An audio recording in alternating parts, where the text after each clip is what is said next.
ladies and gentlemen, let's jump right into it. Again, this is the second podcast of 2020. I just want to say welcome. And if you didn't catch me on the first one, Happy New Year. Happy New Year. Happy New Year. All right, ladies and gentlemen, listen, I have a special treat today. I want to put a few things out before I actually get into my conversation. I did mention on my last podcast that I was going to have a very, very special guest. A young man that I've come to know over a couple of years, and I got to put it out there. He has been an inspiration to me, as I'm sure others have been to him. He is a hardworking young man. He is like, and you hear him in the conversation, like a lot of artists, he has more than one gig. You got to pay the bills, but, being creative and trying to get to that place where you want to be and you've always aspired to be, it takes time, dedication, and patience. And he's an actor, he's a writer, he's a producer, he's a young man who I really, really enjoyed talking to. So we're gonna reach out to him in a little bit, and he's gonna get on, and hopefully we have a good conversation. And also, I've started from scratch with this thing, and now it seems to be elevating a little bit more time. And what's happening for me is I'm getting a little bit more, into a little content. I'm talking to people, so the podcast could stretch out a little longer. I used to, do 10 minutes, 12 minutes, 15 minutes. Now we're up to like 30 minutes. So I hope you guys stick around and really enjoy the content in the show, and let's, learn and motivate each other and educate each other and so forth and so on. But here's another thing onto it. Listen, ladies and gentlemen, let's have a really great year. Listen, if I need some feedback, I want you guys to reach out, contact me. There is my email. There is my Twitter account. I believe there is a Instagram account. There is a Facebook account. All the things connected to LBJ, the Heartfelt Truth, are out on these social media platforms. I know my email is lbjtheheartfelttruth@gmail.com. And then, of course, you can look at LBJ, The Heartfelt Truth, up on Twitter, on Facebook, and Instagram. Please reach out. What I want to do is I'm going to start doing a little self-promoting. Yes, shamelessly. I'm going to give out some gifts. I want to spread the word. I want people to get on board and listen to what I have to say.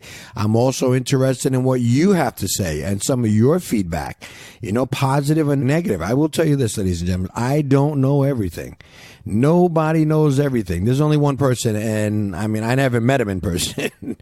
But other than that, let's make this a group effort. This year, I want more contact. I want more people to reach out.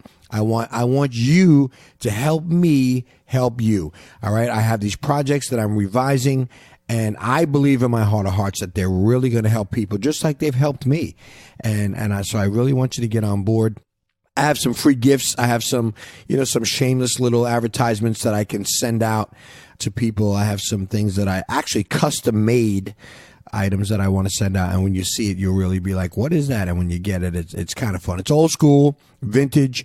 You'll love it. So please look out for me on those social medias, and let's communicate. So without further ado, listen, ladies and gentlemen, I'm going to reach out to my dear friend. His name is Dan Gregory. Yes, look him up. Dan Gregory. He is an award-winning actor, writer, producer.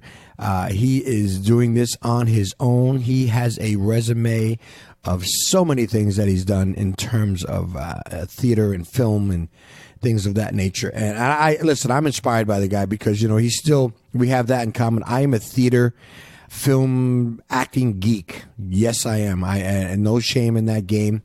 It's something I've always wanted to do.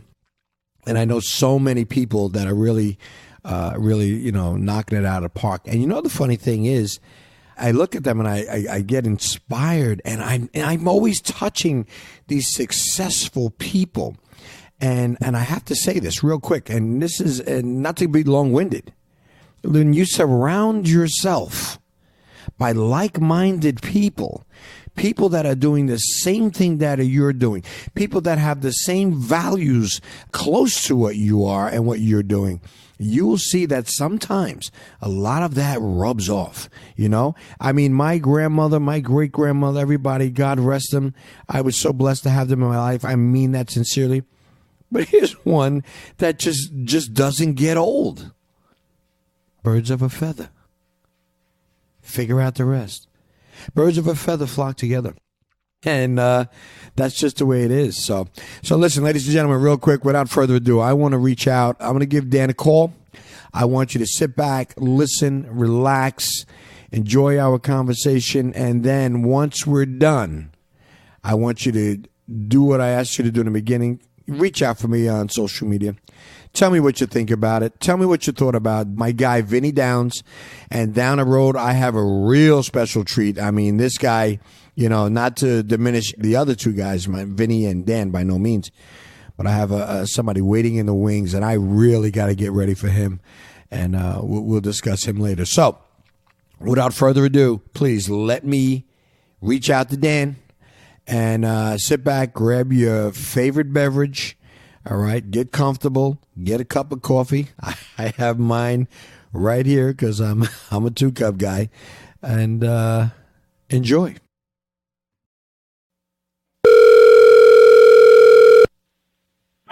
Hello? Hello, may I speak to Mr. Dan Gregory, please? This is me. Is this LBJ? Mr. Gregory, how are you? Yes, this is LJ. I'm wonderful. Listen. I am wonderful. Well, listen, thank you, for allowing me to come into your life for the next few minutes. I am honored to have you on my show. I've been trying for a while to set this whole thing up, and I'm sure it won't be the first time or the last that we have some conversation. And I just want you to share some of your experiences right now. Over the past couple of years, I've come to know you, and we share a common goal in terms of performing arts. You're an award-winning actor, writer, producer. I mean, you have a communications degree from Kane University. Listen, I've done the background on you, and I had to throw out the playbook. So I'm going to let you explain some of the things that's going on in your life. So thank you. Wow, what an introduction. LBJ, you are a gentleman, and yes, we do share the same goals and dreams, and I think that we will accomplish them when we really put our minds to it. And I think that, similar to you, I'm a hustler. All my free time I devote it to film in some capacity. I thank you for doing your background on me. You know, made things easy to set up what I'm currently getting into, and maybe some things that I've done in the last couple months. Right. I'd say that for now, acting is my forte, but I do enjoy writing. The beauty of writing is that you don't need anybody to give you a phone call. You don't need to audition. You don't need to be right for the part, lose weight, change your voice or haircut. Right. Just sit there and use your imagination. And I think the beauty of writing is that you could really just zone out, and a few hours go by, and it's just like, wow, you just created something wonderful. And the biggest challenge to me with writing is to write outside the box, because I tend to think economically. I think, what can I shoot locally on a budget with people I know, instead of thinking, you know, a lot bigger. Well, you know, listen, it's amazing. And I just want to share with you and the audience here and around the world. I just want to tell you something. I always enjoy conversation with you. And you're absolutely right. I mean, there's so many angles that you can take. And I listen to your conversation. And writing is really, really a lot of fun. It's challenging. You live outside the box. I'm attempting a little bit myself. So I don't claim myself to be, no Spielberg or anybody like that. But, these guys have been doing it for years. But I listened to your conversation, and it's amazing. Let me ask you a question. What is it that inspired you for you to become an actor? I mean, what part did it play in your life, and when did this happen for you? Well, I'm going to answer your question different than I've ever answered that, because I'm remembering something that I've never answered in an interview before, and that's the simplicity of wanting to be other people. Okay. It goes way back, and this is a true story, back to preschool. I would not answer the teacher unless she called me Egon, which was a Ghostbuster, or if she called me Donatello. She had to call me Donatello, the Ninja Turtle, or Egon, and I was really into it. Like, I would ignore her. And then it's like, okay, we'll play along. If he's going to, write in his coloring book and go to the bathroom, we'll call him whatever we need to call him. Whatever we need to get him to do what he's supposed to. That's awesome. And it's amazing because, you hear so many stories about actors, and everybody says it's something I wanted to do my whole life. And you know what? I mean, not that I'm challenging them, but it's funny where it happens. And then again, the things that you have to do to get there. Now, my question to you here is, what are some of the hurdles? I mean, throughout the years, growing up as a young man and going to school and everything, what are some of the hurdles that, you kind of, you face personally in terms of your family and friends, telling you, hey, listen, everybody wants somebody to be a doctor, a lawyer, or whatever it is. But, when you tell them you want to be an actor, they get kind of that dumb look on their face. Like, what are you going to do with that? I couldn't agree with you more. Too often, if you tell people you're pursuing an acting career, right, they look at you as if you just said you're diagnosed with stage 4 cancer. Isn't it? It's a funny thing. It's almost like, oh, I'm sorry to hear that. Like, right, put a hand on your shoulder, like, wow, how about that? And then they usually follow it up with some ignorant statement like, geez, it's tough to make money in that business. Yeah, exactly. Well, what's your backup plan? And I think that segues right into my answer to your question, is that it's that doubt.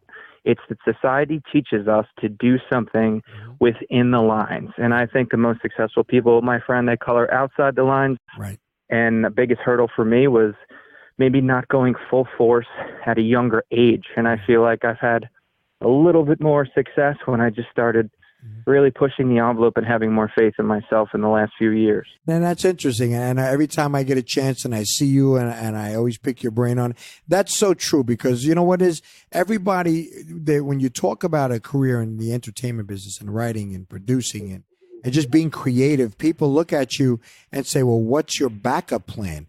And, the answer to that would be, I don't have one. This is my life. Right. This is what I want to do. So we have other gigs we have to do to make ends meet. Absolutely. That's most artists that I know. I've seen some people that I went to school with, some people that are wildly successful, and I know they have other jobs that they have to do just to pay the bills, because we're adults and we're doing the responsible thing, but it shouldn't slow us down at all, and we should never lose sight of the bigger goals. That's really good. And you know what? And the reason why I wanted you on the show, too, is because I really mean this sincerely. There's people that are creative out there, music and acting and writing. And when you get somebody like yourself to get on a conversation and inspire them and just to give them a little speck of light and say that I'm not crazy. You know what I mean? There was a guy a little while ago, and he came up with an idea of a computer. And there was this Apple symbol, and everybody thought he was crazy. And now it is like one of the biggest icons in the world. So being crazy sometimes is okay, and if you be an actor, there's nothing wrong with that. Yeah, and you have to be a little crazy to act well, I think. Right. And sometimes it's those shy individuals that turn out to be fantastic on stage, or they could sing, or they could dance. I am not blessed with either two of those gifts, but I can, I can I could fine tune, as if you're changing a radio station. I could kind of play up certain aspects of my personality and start from scratch when I have to build a character. And to me, in addition to writing, that's the most fun thing to do. It's fulfilling and it's enjoyable. And whether I get a big paycheck or whether it's, just something for experience or to puff up my resume, more paychecks than resume exposure these days, but still, I'm not gonna like corner myself and say no to an opportunity if I feel like there's a wonderful role for me or somebody who inspires me, a director who allows me to improvise a bit. Now, for your listeners, if they're not familiar with improvising, it's simply taking what's written on a page, adding it a little bit of your own spice, whether it be through your character or different dialogue, as long as it's within the context of your character and the script. I believe improvisation is absolutely wonderful. However, playwrights despise it, and I once got in trouble for that. Well, listen, I think it's amazing. And I'm telling you, when I sit down and, we in each other's company, I sit there and I listen to you, and I really do. I just want you to know one thing, and I am just telling you, you inspire me. And like, I will say this, and not to dominate the conversation, because I want you to share some of your works. But what happens is, you know what? Some people get it early and some people get it late. But the bottom line is you get it. And that's the name of it. Sir. Everybody doesn't arrive at the gate at the same time. There's people that have already been at the gate, you're just on your way. So, a little patience. Because I suffer from the same thing. I actually sometimes wonder, if I had started this a little earlier, if I had did this a little earlier, you second guess yourself. But, just stay on that path and you're going to be fine. I really thank you. I appreciate you saying that, and you inspire me too. I mean, that's no BS. That's no line. That's absolute truth. Out of the few individuals that I know, I can actually feel that your support is authentic, and that goes a long way for any artist out there who just needs to be told. And you know what? And if I have any regrets, it's not so much career regrets, but it's if I've ever gone to see a play or an art show or something, it's that I simply admired the work and walked out without telling that specific individual, hey, this is wonderful, keep at it. Right. Because I used to be really shy. Yeah. And I would see somebody like, they'd come out when, when the curtain goes down or whatever, and they walk into the audience or whatever. And then I'm just thinking, like, from a distance, wow, that was amazing. But I don't say anything. I go out of my way now to say, hey, look, that was awesome. I hope that you make it. I hope we make it together. It's not a competition. Let's all get to the top in our own time, like you said, because if there was a shortcut to get to the top, I did not take it. Right. Yes. I will tell you this. Like I said, just to backtrack again a little bit on a resume, and I threw out the playbook. Like I said, I looked at your list, your resume, in terms of all the things that you've done. Man, you got some lists. Now, give me some of your work, because I did see I saw a short clip of one of your films where, and forgive me if I don't have the name correct, but I know you were acting and they had you chained up against the wall and you had the gun and all that stuff. Give me a little bit of that. I thought it was pretty interesting. Yeah. Tell me about it. That's cool. Well, that would be a somewhat recent film called The Hunted. The Hunted is seen over 30 film festivals around the world, including ones in Mexico, California, and New York. The guy who I owe the credit to is a young man named Giancarlo Ornella. Him and his brother Caesar, they write, they direct, they produce. They were kind enough to cast me in this project, and in that specific film, I play a supporting role of a guy named Alan, who is the less than reputable gentleman. Hard to believe, I know. No, you're a pretty reputable guy, but go ahead, continue. He finds himself, in a basement chained up, and from what happens there is nothing too pretty, but I can't elaborate more. All I can say don't spoil the film, because I'm sure that there's somebody out there listening that's going to check it out, and you can give the name again. But and I owe all credit to Liz Meningers and Lee Baptiste. Those are the leads in the film, and they've won a ton of awards, and it well deserved. And I really think that when this film hits the market, and it'll probably be on Amazon Prime, relatively soon. Knowing Giancarlo, he's a smart businessman. If he's listening, right. Awesome. Giancarlo, I hope you put me in the sequel.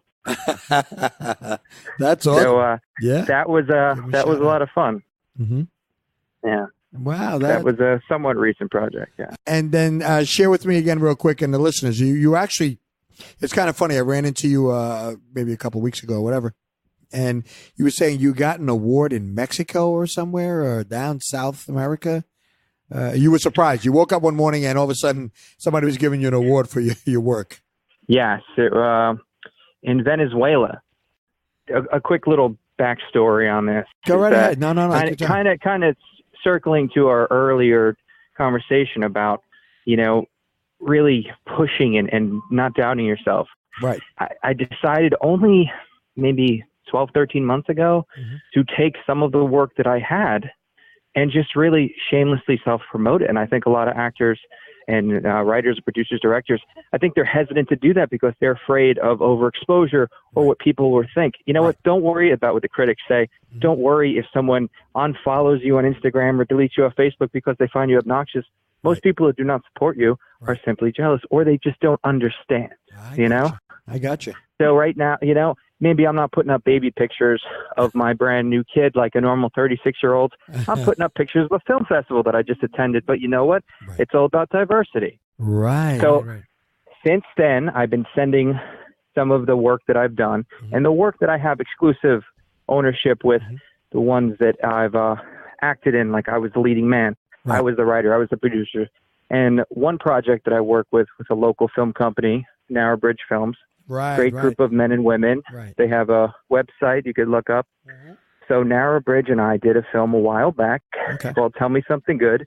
And I really get to stretch as an actor here. I play an insane kidnapper on the edge of a breakdown who kidnaps 3 people for hopes that they inspire him to do something good before the end of his life. And all this happens in a warehouse, and he holds them at gunpoint. Yes, so, I think I saw that. Yes, I saw that also, and I'm like, look at this guy go. Go ahead. So the beauty of that was, in addition to the places I had to go mentally, is that we filmed in a warehouse. It was like 100 degrees, so I was just sweating profusely, and it made my character look even that more insane. So it really helped the performance of it. Mm-hmm. Wow. So that particular project, I sent everywhere on my own dime. Right. I sent it to many film festivals all over, and when you have a project like that, it's edgy, it's gritty, and it's absolutely unforgiving, but you have to remember, it's coming from an artist. It's not making any political statements. Right. I'm simply playing a role, and when it's received, when it's accepted, it's usually acclaimed. Right. And when it's not, I've had film festivals write me back, wow, that was a interesting film. What a dynamic performance. However, it is not right for us. Right. Yeah. Listen, we love your work, but it's not going to fit in our program right now. And it's important that I'm telling you this on the air, because I want anyone out there listening not to be discouraged by that, because for every rejection, LBJ, for every single time I've been shut down, I've won something. Right. In just the last, like I said, 12, 13 months. So one morning I woke up and I forgot. I sent it to a film festival that I would recommend, called Five Continents Film Festival in Venezuela. Oh, okay. And they gave me a Best Actor Special Mention Award, which was very cool because I wasn't expecting it. Listen, let me jump in real quick. I mean, just think about it. When you put in all that work, and we've discussed this at a brief moment, people don't realize the time, the knit and the grit that you put in. So when you get recognized for that, that achievement, that work that you put in, I mean, you kind of you feel pretty good about it. You walk a little taller, and I think that's amazing when people look and recognize what you're trying to do. So that's pretty awesome. All right, ladies and gentlemen, you fine people here and around the world, listen, that is part one of my interesting conversation with Mr. Dan Gregory. You can catch the rest of that interview on the next part two. And I just want to share with you, I didn't want to run on too long because my guy Dan definitely has some very interesting stuff to say. So listen, ladies and gentlemen, please, when you get a chance, check out part two of that interview with my dear buddy, award-winning actor, director, writer, producer, Mr. Dan Gregory, young guy who's really, really breaking a mold and doing his thing. And I was humbled and honored that he decided to dedicate a little bit of his busy schedule to come on my show. So looking forward to part two. Listen, ladies and gentlemen, thank you for allowing me to come into your life for the last few minutes. And as I always say, take care of yourself. Take care of your families, because family is important. And if you see someone that needs a helping hand, stick yours out, try it. Help them if you can. I believe this one act really, really will make the world a better place. And it's going to be one of those things that help you on your journey to becoming the best person that you were meant to be.